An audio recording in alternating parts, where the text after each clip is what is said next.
Is the customer building cash value in their vehicle every time they make a monthly payment? 100%. Okay, but what customer thinks like that? Nobody, I'll tell you.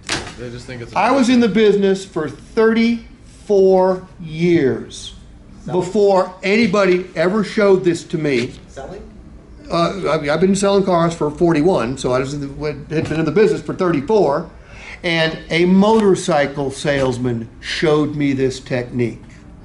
I was working with the Harley-Davidson stores, and it just made it easier for the customers to say yes. I've been using this now for 7 years with customers. Let me tell you when it doesn't work. When a customer can't write the check for $850.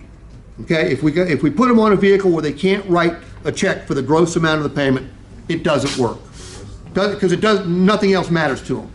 They're going, well, I can't write it. It doesn't matter. Doesn't matter what my net payment is. I can't make the gross payment. So number one, we got to get them on a vehicle that they can write the check for.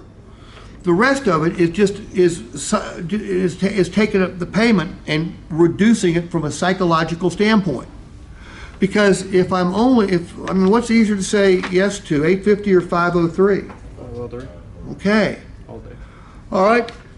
This will work. It works the majority of the time. Nobody buys everything I've got to say every single time. And I can tell you the math is really easy. The math is what do you think, Suni, what do you think it'll be worth in 6 years? Whatever number he gives me, divided by the term. That's the amount of cash value that you're creating every single month. How many of you have whole life policies? Anybody? You guys are, okay, Dave, you have cash value, don't you? Yes. Okay? Every time you make a premium payment, the cash value increases in your life insurance policy. And if you don't die anytime soon, you have the option of taking that cash out. You can borrow against it, or you can take the cash out. The same thing applies to the vehicles these people are buying, but nobody has ever shown them this. The most frequent response I get to this when I do it in front of a customer is, do that again. Do that again. I had one guy say, well, what can I tell my wife? Can I tell my wife the payment's $850 or $503? I said, well, if you say $503, use the term net, okay? Because that's what your net payment is.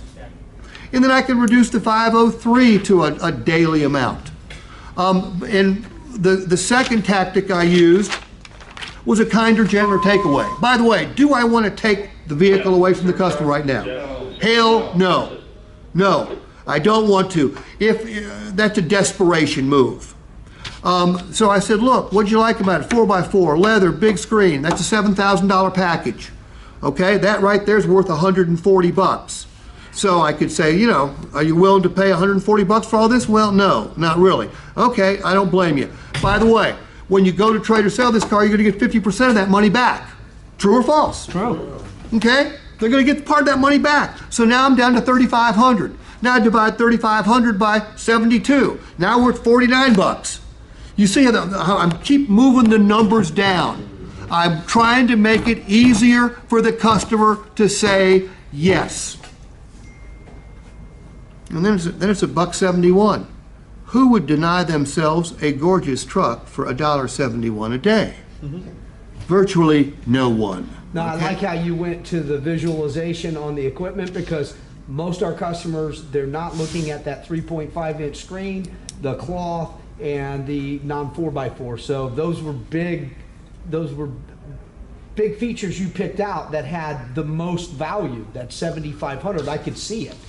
Everybody wants everything. They just don't necessarily want to pay for everything. So we have to show them an easier way to say yes. Where'd you learn that, Manny? The easier to say yes part. I mean, I did a lot of training at Fred Astaire. Say again? I did a lot of training at Fred Astaire.